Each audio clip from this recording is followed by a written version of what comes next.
네, 앞서 지수와 수급 상황을 보신 것처럼 오후 들어서 장 마감을 향해 가면 갈수록 고민이 더 깊어지고 있습니다. 지금부터 그 해답을 좀 찾아보도록 할 텐데요. 오늘 이 시간은 KB증권 프라임클럽 민재기 팀장님과 함께하겠습니다. 안녕하세요. 네, 안녕하세요. 네, 이번 주 딱 이렇게 전략 필요할 때 일찍 만나 뵙게 돼서 좋네요. 일단은 얘기 드린 것처럼 정치적 불확실성 일부가 거쳤는데 그럼에도 불구하고 물론 통화정책, 그 FOMC에 대한 경계감도 있고요. 헌재 심판까지 좀 남아 있어서 여러 가지 좀 우려할 만한 이유가 있어서인지 외국인들의 수급까지 들어오지 않다 보니까 시장이 어렵습니다. 당분간은 이러한 관망장이 좀 지속이 될까요? 네, 뭐 지수가 쉽게 위로 막 레벨을 막 올리면서 가기는 당분간은 좀 쉽지 않을 것 같습니다. 일단 최악은 뭐 피했고요. 그렇죠? 그리고 지난주 후반부터 반등이 좀 나오면서 낙폭이 워낙 뒷밸류였기 때문에 어느 정도 이제 회복을 했는데 우리가 이제 탄핵 뭐 비상계엄 관련된 직전까지는 주가가 이제 회복을 했고요. 그 뒤로 이제 더 위로 올라가려면 뭔가 이제 달라지는 게 있어야 되는데 외국인. 네, 뭐 외국인이라든지 우리 뭐 실적이라든지 뭐 펀더멘탈에 뭔가 변화가 있고 믿음이 좀 생겨야 뭐 방금 말씀해 주셨던 외국인들이 좀 사고 할 텐데 그거 외에는 사실은 달라진 게 없거든요. 그렇다 보니까 시장이 쉽지 않은 환경이고 오늘은 요 우리나라와 관련된 심리를 좀 가져온 게 있는데 요거 보면서 한번 설명을 한번 드려보겠습니다. 왜 우리 한 번씩 그 CNN 머니에서 보여주는 이제 피어 앤 그리드라는 이제 공포 탐욕 지수라는 게 있는데 국내에서도 이렇게 만들어 놓은 지표가 있더라고요. 하나투자증권에서 한 번씩 이렇게 데이터를 만들어 주시는데 보면 지금 숫자가 어디까지 와 있냐면 52.9 정도에 있습니다. 여기는 중립이거든요. 이쪽으로 가면 너무 시장이 뜨거운 거고요. 왼쪽으로 가면 공포가 너무 심한 그런 구간이죠. 근데 최근에 지난주 초반만 하더라도 어디에 있었을까요, 이게? 공포였죠. 네, 아주 여기에 있었겠죠. 극심한 공포. 맞습니다. 네. 그리고 난 다음에 이제 V자로 반등이 좀 나오면서 어느덧 벌써 심리는 중립까지 지금 올라와 있는 상황이거든요. 회복을 많이 했네요. 네, 회복을 했습니다. 근데 여기에서 이제 더 강하게 오른쪽으로 가려면 미국은 그렇게 되고 있는데 미국 정도로 좋아야 되는데 우리는 미국까지는 안 되잖아요. 네, 그래서 시계열로 이거를 한번 늘려서 한번 보시면 이런 그림으로 보실 수 있습니다. 빨간색 그림 보시면 되는데 최근에 우리가 8월 달부터 시장이 안 좋았거든요. 하반기에. 근데 8월 초 블랙 먼데이 기억나시죠? 지수가 10% 빠졌을 때. 8월 5일이었나요? 네, 맞아요. 8월 5일. 그리고 9월 달도 우리가 9월 초에 시장이 안 좋았었습니다. 최근에도 보시면 바닥 찍었는 구간을 쭉 보시면 대략적으로 심리가 한 10에서 20 정도까지 이렇게 떨어졌을 때 좀 공포 구간에 있을 때가 좀 싸게 살 수 있는 그러한 구간이었고요. 하반기에는 그 위로 올라가는 경우가 잘 없어요. 그렇네요. 네, 상반기에는 충분히 위로 따라가는 그런 플레이가 가능한데 하반기에는 되도록이면 싸게 좀 안 좋을 때 사야 수익이 좀 나고 위로 올라가 있을 때는 뭔가 좀 그 위로 막 바라보면서 공격적으로 하기에는 좀 애매한 그런 부분들이 있는 것 같습니다. 그 이유가 저는 최근에 이 하락의 이유를 몇 가지 때 이렇게 만들어 봤는데 사실 1번부터 4번까지가 원래의 1번까지 3번까지가 시장을 하락하게 하다가 4번이 완전히 한번 밑으로 내려버리는 이슈가 됐죠. 근데 4번은 지난 주말에 약간 해소가 됐습니다. 그죠? 해소가 됐는데 원래 그 위로 올라가려면 이 세 가지가 해결이 돼야 되는데 이거 달라진 게 없거든요. 여전히 그대로예요. 다 그대로잖아요. 환율도 지금 뭐 1,430원대에서 좀처럼 안 떨어지고 관세는 트럼프 된다고 하니까 이제 더 뭐 우리 공격하지 않을까 두려움 아직 있고 배터리는 또 소재까지. 네, 어제 뭐 보조금 또 안 준다라는 이야기까지 하고 그러다 보니까 국내 반도체, 자동차 이러한 큰 산업들의 방향성이 별로 안 좋고 그래서 1번부터 3번까지가 지금 좋은 방향성으로 뭐 달라진 게 없기 때문에 이 매물 공백에 따라서 이제 급한 이제 개인 투자분들의 투매가 나온 것에 따라서 원위치는 했지만 그 위로 올라가기에는 시간은 조금 걸리지 않을까 정도로 생각을 해보시는 게 맞을 것 같고요. 마지막으로 수급 차트 하나만 좀 보여드리면 외국인들도 그런 플레이를 하고 있습니다.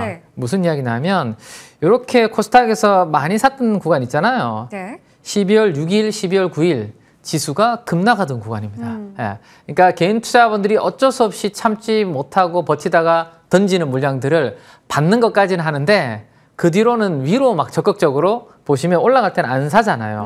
오늘도 코스닥에서 외국인들이 한 1200 팔고 있거든요. 그래서 외국인들도 급한 매물들을 막 싸게는 봤는데 굳이 막 공격적으로 사는 흐름이 아니기 때문에 우리도 마찬가지로 지금 뭐 조금 변동성 구간이 아직 이어진다. 그래서 박스권 하단부 정도 조정 구간에서 조금씩 뭐 싸면 사지 위로 올라갈 때 따라서 전체 시장이 올라가기에는 조금 어려운 국면이다 네. 정도로 이해를 하시는 게 좋을 것 같습니다. 네. 싸면 사고 싶은 게 당연하긴 한데 사실 그 자금에 대한 부분도 좀 만만치 않을 것 같고 그렇죠. 그리고 어떤 종목을 사야 될지도 맞습니다. 고민이 많이 될 것 같습니다. 그렇다면 과연 어떤 종목을 좀 담으면 괜찮은지 이야기를 해볼 텐데 오늘은 또 애플 관련한 이야기를 좀 해볼게요. 아이폰 판매량이 워낙에 좀 정체되어 있다 보니까 뭔가 새로운 걸 또 내놓는다고 하죠. 폴더블 폰 시장에 참전한다. 이거 예전부터 들렸던 소식이긴 한데 관련한 수혜주라고 하면 뭐 액정부터 해서 뭐 폴더블이면 힌지 등등 여러 가지 있을 것 같은데요.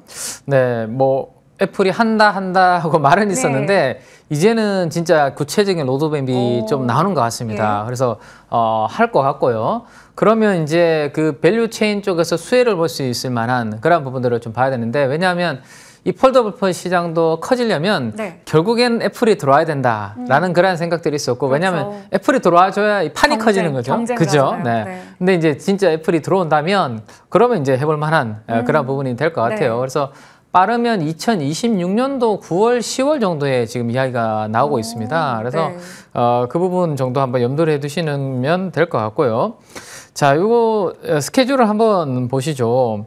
이렇게 지금 진행이 되고 있는데 만약에 이게 확정이 된다라면 내년도 3월 정도가요. 네, 그 1분기와 2분기 정도 그 사이가 삼성 디스플레이하고 뭔가 계약을 하는 부분들이 있을 겁니다. 왜냐하면 폴더블 디스플레이는 아무래도 삼성 디스플레이하고 같이 가야 되는 부분이 있기 때문에 지금 갤럭시 폴드 잘하고 있지 않습니까? 그래서 그런 계약이 나올 가능성이 높고요. 만약에 삼성 디스플레이와 애플 간에 그러한 계약이 나온다라면 그 시점 즈음에서 뭐 내년도 연초라든지 그죠? 그때 이제 그 밑에 밸류 체인에 대해서 관심이 있을 거고 지금은 확정이 아직 안 됐습니다. 누가 뭐 거기에 들어갈 건지 지금 이야기는 이렇게 무성하게 나오고 있죠. 자, 디스플레이 패널은 삼성 디스플레이가 할 가능성이 일단은 높고요. 그다음에 UTG라든지 이런 부분들, 그다음에 힌지 말씀해 주시는 우리 앵커님 말씀해 주신 힌지 대만의 업체가 할지 우리나라 회사가 할지 이거 사실 모르거든요. 네, 그런데 만약에 했는데 대만이나 다른 쪽에서 많이 가버려 안 좋은 거거든요. 그래서 삼성 디스플레이 관련된 밸류 체인이 따로 있을 것이고 애플이 자체적으로 또 밸류 체인을 가져가는 부분도 있을 겁니다. 그래서 요거는 내년 한 1월과 3월 사이에 어떤 이야기가 나오고 구체적으로 어디가 결정되는지를 좀 지켜볼 필요는 있는 것 같고 그 아래쪽에 보시면 그래도 애플이 뭔가 스마트폰과 관련해서 뭔가 디바이스가 나올 때 전통적으로 수혜를 받는 기업 중에 하나는 FPCB를 애플 쪽으로 하고 있는 BH라는 회사가 있거든요. 이런 회사가 이제 어느 정도 밸류가 지금 하락해 있는지를 이따가 한번 보면 될 것 같고 여기 세경 하이테크라고 있습니다.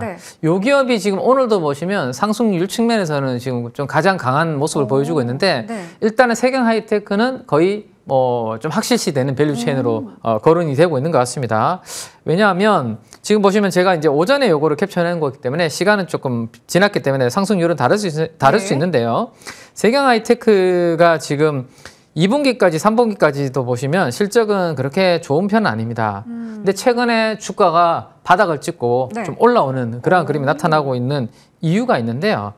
최근에 사업 보고서, 분기 보고서 뭐 내용들을 한번 보시면 공시를 한 게 있는데 공시 전에 이 회사가 뭘 하는지 한번 간단하게 한번 보면 분기 보고서에 이렇게 친절하게 써놨습니다. 삼성전자 폴더블 폰에 탑재되는 폴더블 특수 필름을 삼성 디스플레이에 독점 공급을 하고 있다라고 되어 있죠. 그러면 삼성 디스플레이가 애플하고 뭔가 계약을 하게 되면 낙수 효과. 삼성 디스플레이 쪽으로 세경 하이테크는 폴더블 특수 필름들을 하고 있기 때문에 그쪽으로 들어갈 가능성이 높아지겠죠. 근데 기존에 이제 삼성 디스플레이 쪽으로 하고 있는 물량이 있고 추가적으로 더 많이 물량을 담당하게 된다면 뭐 캐파 증설이라든지 이런 부분들이 혹시라도 필요할 수도 있을 텐데 최근에 나온 그 공시 중에 하나를 보시면요. 세경 하이테크의 자회사입니다. 자회사 중에 한 곳이 이렇게 공장 신축 및 시설 투자 자금 대여라고 해서 미리 대비하는 거예요. 증설 공시를 합니다. 이거 하면서부터 세경 하이테크 주가가 바닥을 찍고 지금 조금씩 올라오고 있거든요. 네. 아, 믿음이 생긴 거죠, 시장에서. 아, 뭐가 있으니까 저렇게 그러니까요. 하겠구나라고. 그래서 세경 하이테크가 폴더폰 뭐 관련주 중에서는 일단은 애플 쪽으로의 믿음이 좀 시장에서는 있다 정도 보시면 될 것 같고, 그 수급은 최근에 정보면에서 가장 빠른 사모펀드와 그리고 공모펀드를 운영하는 투신 쪽을 네. 중심으로 기관 투자가들 중심으로 일단은 그러네요. 수급이 들어오고 있기 때문에 기관 투자가들 수급이 꾸준하게 좀 유입되는지 이런 부분들을 한번 관찰을 해보시면 좋을 것 같고요. 그 다음에 이제 블랙 PDL이라고 하는 이제 덕산 네오룩스는 OLED 소재 관련된 기업이죠. 네. 이런 기업들도 사실은 뭐 수혜를 볼 수 있는 그런 부분들이 있기 때문에 밸류에이션 정도 한번 체크를 해보면 PBR 밴드 기준으로 거의 하단부까지 이미 떨어져 있습니다. 워낙 요즘 스마트폰이 잘 안 되고 네. 업황이 안 좋으니까 이 PBR 밴드 하단부에 떨어져 있는 정도 위치 한번 보시면 될 것 같고요. 아까 서두에 말씀드렸던 BH 같은 경우 애플 쪽에 FPCB 쪽을 하고 있는 BH도 역사적인 밴드 8년 동안에 하단부에 위치해 있기 때문에 뭐 세경 하이테크라든지 덕산 네오룩스 같은 종목들 중심으로 일단은 먼저 보시는 게 맞고요. 네. 그들이 만약에 시세를 내고 너무 테마가 뜨거우면 BH까지도 시장에서 이제 볼 수도 있기 때문에 뭐 순위로 따지면 저는 좀 후순위 쪽으로 네, 생각이 네. 되는데요. 뭐 밸류에이션 정도는 한번 체크를 해두시는 거 예. 괜찮을 것 같습니다. 애플이 또 이제는 정말 그 폴더블 폰과 관련해서 뭔가 가시적인 성과들을 낸다면 그 계획에 있어서 애플 폴더블 폰 관련 밸류체인들 관련주 어떤 거 봐야 될지 얘기해 주셨는데 세경 하이테크가 일단은 탑픽처럼 볼 네, 수가 네. 있겠네요.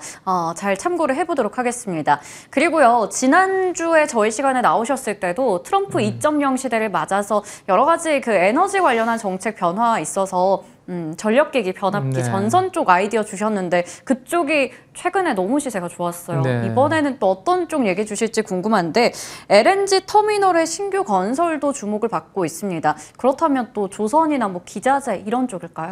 네, LNG 터미널로 인해서 이제 거기에 많이 이제 건설이 이제 네. 일어나면 좀 수혜를 받을 수 있는 이름에도 에너지가 딱 들어가 있는 기업이라서요. 조금 이따가 한번 말씀드리도록 하겠습니다.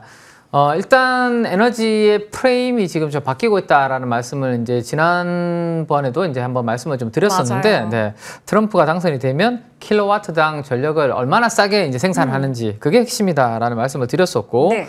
이런 부분들을 활용을 한다라고 말씀을 드렸습니다. 그렇죠? 예. 네. 그 중에서도 일단은 천연가스 LNG 같은 여기에 좀 집중을 하고 거기에 있는 밸류체인 그리고 전기와 관련된 부분들을 좀 보시는 게 좋겠다라는 말씀과 함께 네. 뭐 일진전기 우리가 산일전기 뭐 공부를 했었는데 맞아요.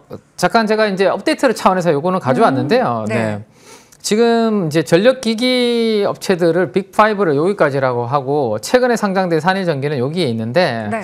다른 전력기기 업체들 대비해서 2024년부터 2026년도까지 영업이익 성장률을 보시면 일진전기가 가장 높습니다. 압도적이에요. 네, 그 다음이 산일전기거든요. 네. 네, 그래서 제가 다른 변압기 관련된 전력기기보다는 이들 중심으로 보시는 게 좀 좋겠다라는 맞아요. 말씀을 드렸고 네.